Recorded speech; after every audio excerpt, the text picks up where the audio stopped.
जय हिंद साथियों, कैसे हैं आप सभी लोग। आशा करती हूँ अच्छे होंगे। मिशन वर्दी चैनल पर आप सभी लोगों का हार्दिक स्वागत है। साथियों, जैसा कि आप देख पा रहे हैं, सामान्य ज्ञान की भूगोल की क्लास 46 होने वाली है। क्लास 1 से लेकर क्लास 45 तक मैं आपको बहुत अच्छी तरीके से करा चुकी हूँ। ठीक है, UP police constable, Delhi police के लिए और एग्जाम के लिए भूगोल की क्लास इंपॉर्टेंट है।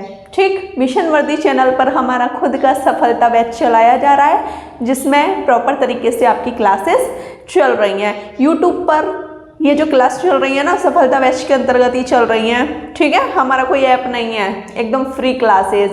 ओके, तो देख लीजिए। अब हम पढ़ेंगे भारत के प्रमुख परमाणु ऊर्जा संयंत्र।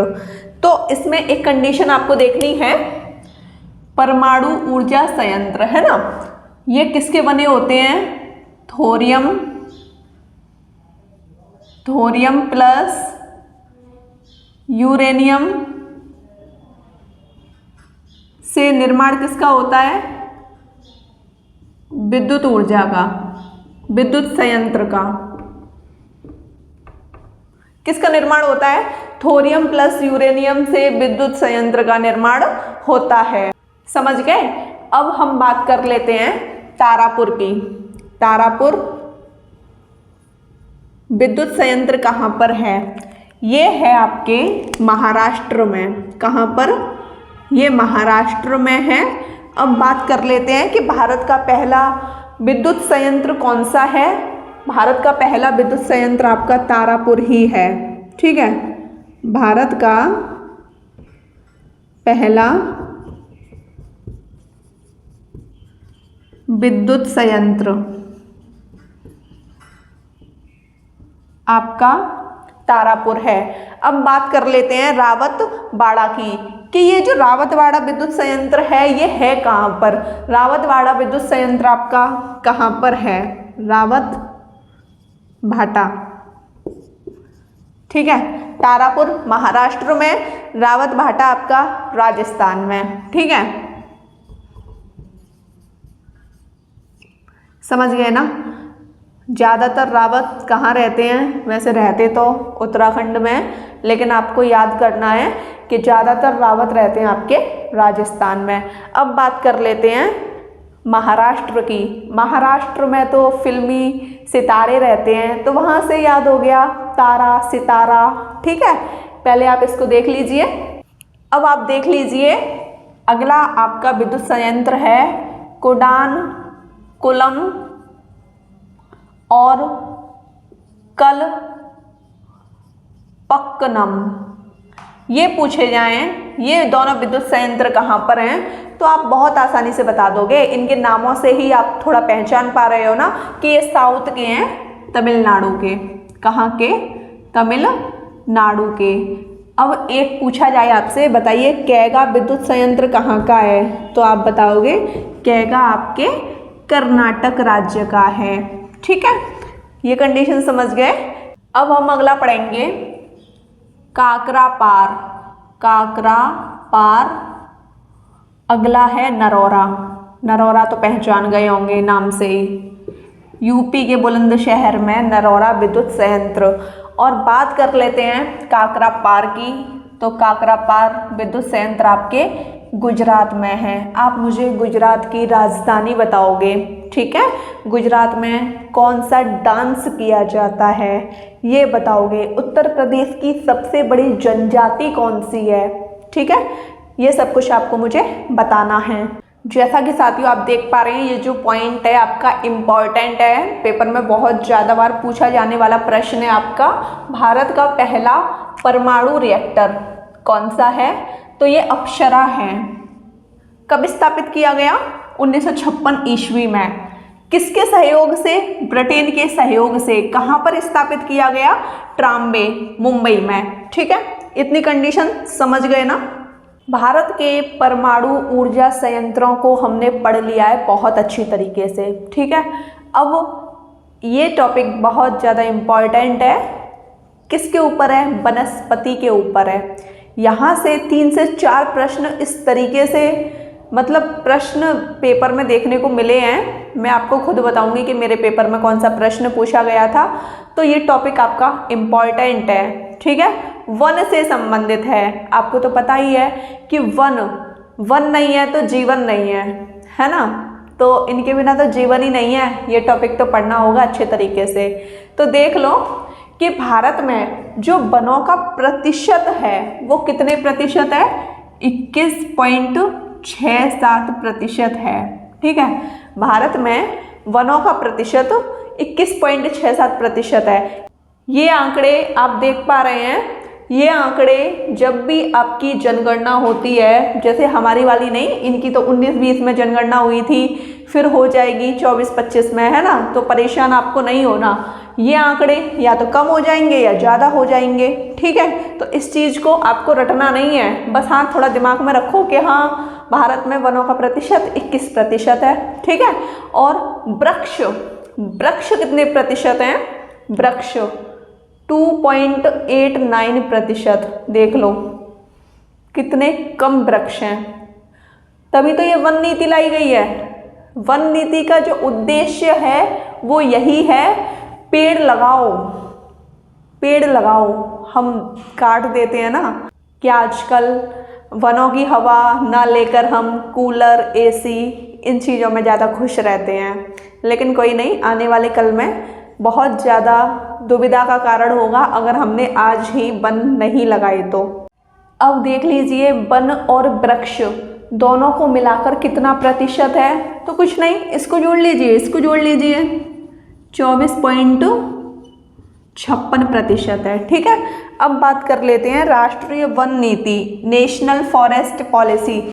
ये नीति क्यों लाई गई? अभी मैंने आपको जस्ट बताया है, वनों की सुरक्षा के लिए, वन लगाने के लिए इस चीज़ को समय समय पर सही किया गया।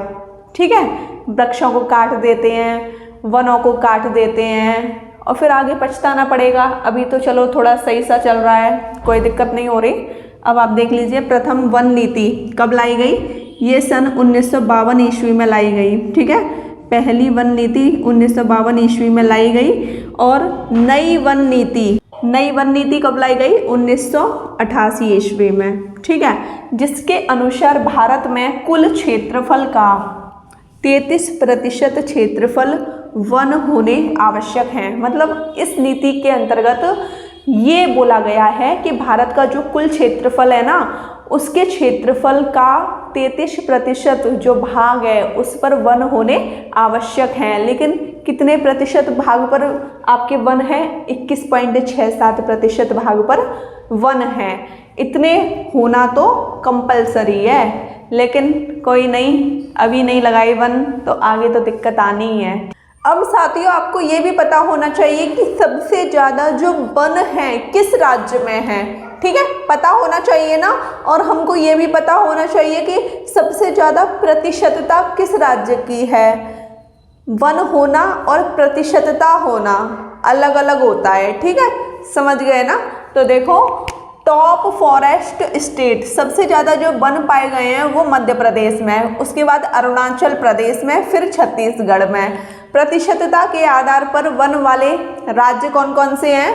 पहले नंबर पे मिजोरम है प्रतिशतता के आधार पर, यहाँ पर 85% वन पाए जाते हैं। अरुणाचल प्रदेश दूसरे नंबर पे, तीसरे नंबर पे मेघालय है। ठीक है, अब बात कर लेते हैं राज्य अगर पूछा जाए यहाँ पर प्रतिशत के आधार पर वन वाला राज्य, तो आप क्या बताओगे? मिजोरम। क्या बताओगे? मिजोरम। अगर सबसे अधिक वनों वाला क्षेत्र पूछा जाए तो आप बताओगे लक्षद्वीप। ठीक है, 90% वन पाए जाते हैं। क्षेत्र पूछा जाए तो लक्षद्वीप और राज्य पूछा जाए तो मिजोरम। अब बात कर लेते हैं सबसे कम वन वाला राज्य हरियाणा है। यहाँ पर 3% वन पाए जाते हैं। हरियाणा में 3% वन पाए जाते हैं। विश्व पर्यावरण दिवस पता ही है आपको, 5 जून को मनाया जाता है। अंतर्राष्ट्रीय वन दिवस 21 मार्च को मनाया जाता है। वन महोत्सव कब मनाया जाता है? जुलाई के पहले सप्ताह में मनाया जाता है आपका वन महोत्सव। अब बात कर लेते हैं कि वन महोत्सव के जो जनक हैं, किसने बोला था कि वन महोत्सव मनना चाहिए? किसने बोला था? तो ये बोला था KM मुंशी ने। ठीक है, स्क्रीनशॉट ले लीजिए। जैसा कि साथियों मैंने आपसे बोला था कि मेरे पेपर में एक प्रश्न यहीं से पूछा गया था। तो मैं आपको बताऊंगी कि मेरे पेपर में कौन सा प्रश्न पूछा गया था। एक्चुअली में आप ये देख रहे हो ना, चिपको आंदोलन, ठीक है, ये बहुत इम्पॉर्टेंट है। क्यों इम्पॉर्टेंट है? क्योंकि जहाँ पर वनों की कटाई होती है उसको रोकने के लिए ये आंदोलन शुरू किया गया, ठीक है। कब से? 1973 ईस्वी से। वनों की कटाई से संबंधित है, वृक्षों की कटाई से संबंधित है आपका चिपको आंदोलन। अब बात कर लेते हैं चिपको आंदोलन कब लाया गया। 1973 ईस्वी में उत्तराखंड के चमोली जिले से शुरुआत हुई थी इसकी, ठीक है। अब एक और कंडीशन सुनिए, इसका नेतृत्व चिपको आंदोलन को जो लीड किया था वो किसने किया था? सुंदरलाल बहुगुणा ने। मेरे पेपर में ये प्रश्न पूछा गया था कि बताइए चिपको आंदोलन का नेतृत्व किसने किया? तो ये किया था सुंदरलाल बहुगुणा ने, ठीक है। ये दो प्रश्न भी बहुत इंपॉर्टेंट है। भारतीय वन अनुसंधान संस्थान कहाँ पर है? तो ये आपके देहरादून में, देहरादून जो कि उत्तराखंड में। राष्ट्रीय पर्यावरण शोध संस्थान नागपुर, महाराष्ट्र में पड़ता है आपका नागपुर। सभी तरीके के आंदोलन तो हमने पढ़ लिए हैं जो भी इम्पॉर्टेंट थे, पेपर में पूछे जाने योग्य थे, ठीक है। अब जैसा कि मैं आपको बता दूं, अब मैं आपको पढ़ाऊंगी वनों के बारे में। 5 तरह के वन हैं और उनके बारे में थोड़ा थोड़ा सीखने की कोशिश करेंगे। और मुझे इतना पता है कि अगर आप इस क्लास को लोगे ना तो इसी क्लास में आपको याद हो जाएगा, ठीक है। तो देख लो, पहले नंबर का वन पढ़ेंगे उष्ण कटिबंधीय सदाबहार वन। जहाँ पर जो वर्षा होती है, जहाँ पर वर्षा 200 सेंटीमीटर से अधिक होती है, वहाँ आपके कौन से वन पाए जाते हैं? उष्ण कटिबंधीय वन, ठीक है। और तापमान इन वनों के लिए कितना चाहिए? 30 डिग्री सेल्सियस से अधिक। जहाँ पर वर्षा 200 सेंटीमीटर से अधिक होती है और तापमान 30 डिग्री सेल्सियस से अधिक होता है, वहाँ आपके उष्ण कटिबंधीय वन पाए जाते हैं, उष्ण कटिबंधीय सदाबहार वन पाए जाते हैं। अब आप देख लीजिए, इन्हें उष्ण कटिबंधीय सदाबहार वनों को रेन फॉरेस्ट, इंग्लिश में रेन फॉरेस्ट, हिंदी में वर्षा वन भी बोला जाता है। क्या बोला जाता है? वर्षा वन, इंग्लिश में रेन फॉरेस्ट। क्योंकि क्या कारण है कि इनको रेन फॉरेस्ट बोला जाता है? क्योंकि इन वनों के वृक्ष साल भर बोले तो 12 महीने, ठीक है, समझ गए ना। क्योंकि इन वनों के वृक्ष साल भर हरे भरे रहते हैं, इस वजह से इसको सदाबहार वन बोला जाता है, ठीक है। क्यों बोला जाता है? क्योंकि वृक्ष साल भर हरे भरे रहते हैं, ठीक है। अब देख लो, इनके वृक्ष अत्यधिक लंबे और सघन होते हैं। सघन का मतलब घने, ठीक है, और लंबे होते हैं और घने होते हैं, सघन होते हैं, ठीक है। सदाबहार वनों में सबसे अधिक जैव विविधता पाई जाती है। अब आप कहोगे जैव विविधता क्या है? जैव वनस्पति, पेड़ पौधे, ठीक है, समझ गए ना। और बात करते हैं विविधता की। विविधता का मतलब होता है भिन्न भिन्न तरह के पेड़ पौधे पाए जाते हैं, ठीक है, समझ गए ना। जैव विविधता समझ आ गई आपके? ठीक है। सदाबहार वनों में सबसे ज़्यादा जैव विविधता पाई जाती है। कहाँ कहाँ पाई जाती है देख लीजिए। पश्चिमी घाट पर्वत और शांत घाटी में सबसे अधिक जैव विविधता पाई जाती है। स्क्रीनशॉट ले लीजिए। जैसा कि साथियों आप देख पा रहे हो, उष्ण कटिबंधीय सदाबहार वन कौन कौन से हैं? प्रमुख वन पूछ लिए जाते हैं कि बताइए, ये जो आपको दिख रहा है ना सिनकोना, पूछ लेगा बताइए सिनकोना कैसा वन है? तो आप बताओगे सदाबहार वन है। ऑप्शन में सदाबहार नहीं है, उष्ण कटिबंधीय सदाबहार वन है। तो आप कम से कम लगा तो दोगे जब आपको पता है। जब आपको पता ही नहीं है तो फिर आप कहाँ से लगाओगे? कहीं से नहीं। तो ये तो मैंने खुद देखा हुआ है। कभी कभी ऐसे पूछ लेता है, बताइए सिनकोना को किस नाम से जाना जाता है? तो इसको कुनैन के नाम से जाना जाता है, ठीक है। अब आप देख लीजिए उष्ण कटिबंधीय सदाबहार वन कौन कौन से हैं। रोडवुड, सिनकोना जिसको कुनैन भी बोलते हैं, ताड़, आवनूस, महोगनी, रबड़, नारियल। ठीक है, समझ गए ना, दिमाग में रहनी चाहिए, दिमाग में हर हालत में। अब आप देख लीजिए उष्णकटिबंधीय सदाबहार वन का जो क्षेत्र है वो कौन कौन से क्षेत्र हैं जिनमें आपके ये वन पाए जाते हैं। तो आप देख लो, अंडमान निकोबार द्वीप समूह, पश्चिम बंगाल और उड़ीसा, तीसरा है पश्चिमी घाट पर्वत, चौथा है तमिलनाडु का कोरोमंडल तट, पांचवा लक्षद्वीप, छठवां मेघालय का पठार। ये क्षेत्र ऐसे हैं जहां पर आपके उष्णकटिबंधीय सदाबहार वन पाए जाते हैं। सदाबहार वनों को हमने बहुत अच्छी तरीके से पढ़ लिया है। अब हम पढ़ेंगे पर्णपाती वनों को। ठीक है, उष्णकटिबंधीय पर्णपाती वन, यहाँ पर जो तापमान रहता है, जो वर्षा होती है, वो कैसे कैसे कितनी कितनी होती है, वो सब कुछ देखना पड़ेगा।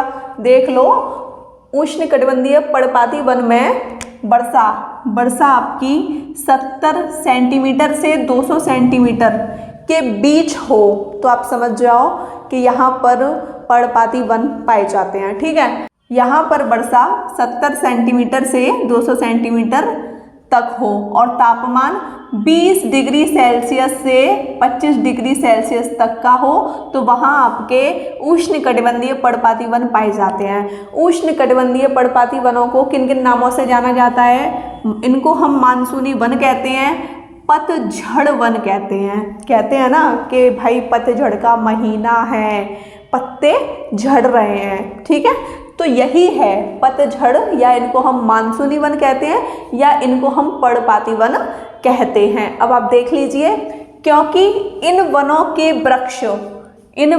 वृक्ष शीत ऋतु सर्दियों के बाद और ग्रीष्म ऋतु गर्मियों से पहले अपनी पत्तियां गिरा देते हैं। आपके जो पर्णपाती वन है ये कह रहे हैं कि सर्दियों के बाद और गर्मियों से पहले ये क्या गिरा देते हैं? अपनी पत्तियों को गिरा देते हैं। और ये महीना कौन सा होता है? मार्च अप्रैल का आपका महीना होता है। अब बात कर लेते हैं कि जो आपके पर्णपाती वन है, पर्णपाती वन भारत के सर्वाधिक क्षेत्रफल पर पाए जाते हैं। प्रश्न पूछ लिया जाता है कि बताइए भारत के सर्वाधिक क्षेत्रफल पर कौन से वन पाए जाते हैं, तो आप बताओगे पर्णपाती वन या मानसूनी वन या पतझड़ वन। ठीक है, समझ गए। अगला पॉइंट, इनका जो क्षेत्र है, अभी मैंने बताया क्षेत्रफल के आधार पर सबसे ज़्यादा ये वन पाए जाते हैं पर्णपाती वन। तो देख लो, प्रमुख क्षेत्र उत्तर के मैदानों से लेकर दक्षिण में तमिलनाडु राज्य तक ये वन पाए जाते हैं। ठीक है, स्क्रीनशॉट ले लीजिए। जैसा कि उष्णकटिबंधीय पर्णपाती वनों में हमारा प्रमुख वृक्ष रह गया है, ठीक है, कि इसके जो प्रमुख वृक्ष हैं वो कौन कौन से हैं देख लीजिए। शीशम, साल, सागवन, साजू, आम, नीम, चंदन, आंवला। ठीक है, समझ गए। अब बात कर लेते हैं कि ये जो चंदन है इसका सबसे ज़्यादा जो उत्पादन होता है वो कहाँ होता है? कर्नाटक राज्य में होता है चंदन का सबसे ज़्यादा उत्पादन। अगला पॉइंट है पर्णपाती वनों के वृक्ष आर्थिक दृष्टि से सर्वाधिक महत्वपूर्ण होते हैं। ये आर्थिक दृष्टि क्या है? आर्थिक दृष्टि जैसे इनके जो वन होते हैं ना, जैसे साल, सागौन, सागवन, साजू, इनकी लकड़ी होती है मेज, फर्नीचर आदि बनाने के काम आती है। इस वजह से इसने बोल दिया है आर्थिक दृष्टि से सबसे ज़्यादा जो महत्वपूर्ण होते हैं ये आपके पर्णपाती वन होते हैं। तीसरे नंबर के वन हम पढ़ेंगे उष्णकटिबंधीय कांटेदार वन। कैसे वन है? कांटेदार वन है। इसको हम अन्य नाम से शंकुधारी वन भी कहते हैं। इसको अन्य नाम से शंकुधारी वन्य भी बोला जाता है। जितने भी मैंने आपको अन्य नाम, प्रमुख क्षेत्र, प्रमुख वृक्ष, बहुत इंपॉर्टेंट है, प्रमुख वृक्ष याद कर लेना। पूछ लेता है कि बताइए जो बेर है वो आपका कौन सा वन है? अगर आपको पता है तो आप बता दोगे कि कांटेदार वन है। अगर नहीं पता तो कहाँ से बताओगे, है ना? तो हमको पता होना चाहिए। ठीक है, तो आप देख लीजिए यहाँ पर जो वर्षा होती है, यहाँ पर मतलब इन वनों के लिए कितनी वर्षा चाहिए होती है? वर्षा 70 सेंटीमीटर से कम हो और तापमान 30 डिग्री सेल्सियस से अधिक हो। ठीक है, समझ गए ना। इन वनों मतलब कांटेदार वनों के वृक्षों ने अपनी पत्तियों को किस में चेंज कर लिया है? मतलब कि जो ये वन होते हैं ना, ये अपनी पत्तियों को कांटों में चेंज कर लेते हैं, तभी तो इनको बोला जाता है कांटेदार वन या शंकुधारी वन। अब बात कर लेते हैं इनके प्रमुख क्षेत्र कौन कौन से हैं, कहाँ कहाँ ये आपके जो वन हैं, कहाँ कहाँ आपके ये वृक्ष उगते हैं। तो देख लो, राजस्थान प्रमुख हैं ये। ठीक है, गुजरात, हरियाणा, पंजाब, पश्चिमी यूपी। ठीक, पश्चिमी यूपी में आगरा, मथुरा, ये सब कुछ आता है। अब बात कर लेते हैं प्रमुख वृक्ष कौन कौन से हैं। बबूल, खजूर, बेर, नागफली, खेजड़ा, करीम, झाड़ियाँ, नींबू का पेड़, ये आपके प्रमुख वृक्ष हैं कांटेदार वन के। ठीक है, स्क्रीनशॉट ले लीजिए। परेशान नहीं होना आप बिल्कुल भी। पर्वतीय वन पढ़ेंगे, फिर इसके बाद एक और वन है, फिर हमारा वन चैप्टर पूरा फिनिश। ठीक है, तो देख लीजिए पर्वतीय वन, इसका जो क्षेत्र है, पर्वत समझ रहे हो ना, इसका क्षेत्र जहाँ पर पर्वत हो वही राज्य है। एक तो आपका हिमालय पर्वत है, ठीक है, इसको तो आपको रखना ही है पर्वतीय क्षेत्र में। ऐसे आपके कौन से राज्य हैं जिनमें पर्वत हैं? जम्मू कश्मीर, हिमाचल प्रदेश, उत्तराखंड, सिक्किम, अरुणाचल प्रदेश, पश्चिम बंगाल। ठीक है, समझ गए ना, ये क्षेत्र हैं। ठीक, हिमाचल प्रदेश के जो पर्वत हैं, यहाँ पर भी आपके पर्वत हैं। जम्मू कश्मीर में आप गए होंगे तो बहुत ऊंचे ऊंचे पर्वत हैं और पर्वतों पर ही तरह तरह के पेड़ पौधे लगे होते हैं, तो वही कंडीशन बताई गई है यहाँ पर। ठीक है, ये कंडीशन समझ गए। जम्मू कश्मीर, हिमाचल प्रदेश, उत्तराखंड, सिक्किम, अरुणाचल प्रदेश, पश्चिम बंगाल, ये आपके हिमालय पर्वत के अंतर्गत आते हैं। अब आप देख लीजिए, ऊंचाई पर तापमान में कमी आने लगती है। कैसे कमी आती है? अगर 165 मीटर ऊंचाई जाओगे तो 1 डिग्री सेल्सियस की कमी आ जाएगी। ओके, अब अगला पॉइंट है पर्वतीय वन में यहाँ पर वर्षा भी कम ज़्यादा होती है। यहाँ पर अगर मन होगा, मन के अकॉर्डिंग, वर्षा के मन के अकॉर्डिंग, किसी क्षेत्र में हो रही होगी, कहीं नहीं हो रही होगी, जहाँ वर्षा नहीं हो रही होगी वहाँ भी हो गई होगी, कुछ समय बाद बंद होगी, फिर स्टार्ट हो जाएगी। ये ऐसे क्षेत्र हैं। ठीक है, इसीलिए पर्वतीय क्षेत्र में अलग अलग प्रकार के वन पाए जाते हैं। अब जैसे कि इस तरह के वन पाए जाते हैं, आप देख रहे हो, इनको बोलते हैं कोणाधारी वन। जैसे पर्वत होते हैं ऐसे, तो इन पर वन लगे होते हैं, तो इनको भी हम कोणाधारी वन बोलते हैं। ठीक है, तो इनको कोणाधारी वन बोलते हैं। चीड़, ब्लू पाइन जैसे आपके वन पाए जाते हैं यहाँ पर। ओके, अगला है आपका शीतोष्ण वन। यहाँ पर कैसे वन पाए जाते हैं? चौड़ी पत्ती वाले, देवदार, नेपिल। ठीक है, आपको अपने दिमाग में ये सारे वन रखने हैं, इतना बड़ा टॉपिक भी नहीं है ये। साथियों, अब हमारे लास्ट वन हैं 5वें नंबर के ज्वारीय वन, या हम इनको मैनग्रोव वन कहते हैं, या हम इनको डेल्टा वन कहते हैं। इसका जो क्षेत्र है वो कहाँ से कहाँ तक है देख लीजिए। नदियों के डेल्टा एवं दलदल वाले क्षेत्र में आपके मैनग्रोव वन पाए जाते हैं, ज्वारीय वन पाए जाते हैं, डेल्टा वन पाए जाते हैं। ठीक है, यह वन समूह में डूबे रहते हैं। समझ गए ना, कि मतलब समूह के रूप में जो पानी के नीचे रहते हैं, डूबे हुए रहते हैं, वो आपके कौन से वन होते हैं? मैनग्रोव वन होते हैं। यहाँ के प्रमुख वृक्ष कौन कौन से हैं? मैनग्रोव, सुंदरी, कैशुरेना। ठीक है, अगला पॉइंट, भारत के क्षेत्र जहाँ पर आपके मैनग्रोव वन पाए जाते हैं। सुंदरवन का डेल्टा जो कि पश्चिम बंगाल में है, यहाँ पर आपके मैनग्रोव वन सबसे ज़्यादा पाए जाते हैं। ठीक है, समझ गए ना। गुजरात के कच्छ के दलदल में पाए जाते हैं। गोदावरी, महानदी और कावेरी, ये तीनों नदियाँ हैं, इन नदियों के डेल्टा पर पाए जाते हैं आपके मैनग्रोव वन। जैसा कि साथियों आप देख पा रहे हैं, पश्चिम बंगाल, पश्चिम बंगाल में मैंने लिखा हुआ है टाइगर, टाइगर बाघ है ना। पश्चिम बंगाल में जो बाघ हैं मैंग्रोव वनों में पाए जाते हैं। समझ गए ना। अब बात आती है कि राष्ट्रीय पशु भारत का कौन सा है, तो ये बाघ है। अब राष्ट्रीय पशु बाघ के लिए जो टाइगर प्रोजेक्ट बनाया गया वो कब बनाया गया, 1973 ईस्वी में बनाया गया। एक बार फिर से समझने की कोशिश कीजिए। पश्चिम बंगाल में जो आपके टाइगर हैं, जो आपके बाघ हैं, ये मैंग्रोव वनों में पाए जाते हैं और 1973 ईस्वी में टाइगर प्रोजेक्ट चलाया गया। बहुत इंपॉर्टेंट है, बहुत इंपॉर्टेंट, बोले तो बहुत इंपॉर्टेंट, ठीक है। और राष्ट्रीय पशु तो आपको पता है बाघ है, टाइगर। अब सर्वाधिक मैंग्रोव वाले राज्य पश्चिम बंगाल पहले नंबर पे और दूसरे नंबर पर गुजरात है। सर्वाधिक मैंग्रोव वाला जो देश है, पहले नंबर पे अपना भारत है, दूसरे नंबर पे बांग्लादेश है, ठीक है। स्क्रीनशॉट ले लीजिए।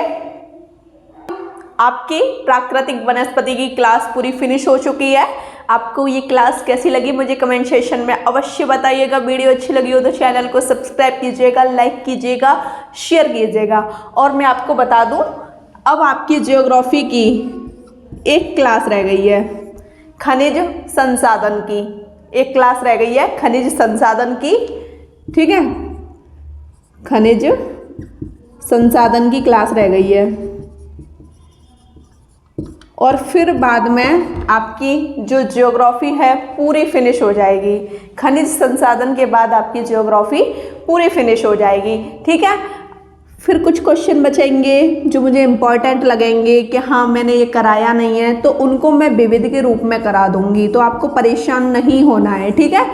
एक क्लास रह जाएगी खनिज संसाधन, फिर आपकी पूरी क्लास फिनिश। वीडियो कैसी लगी कमेंट सेक्शन में अवश्य बताना। वीडियो अच्छी लगी हो तो चैनल को सब्सक्राइब कीजिएगा, लाइक कीजिएगा, शेयर कीजिएगा।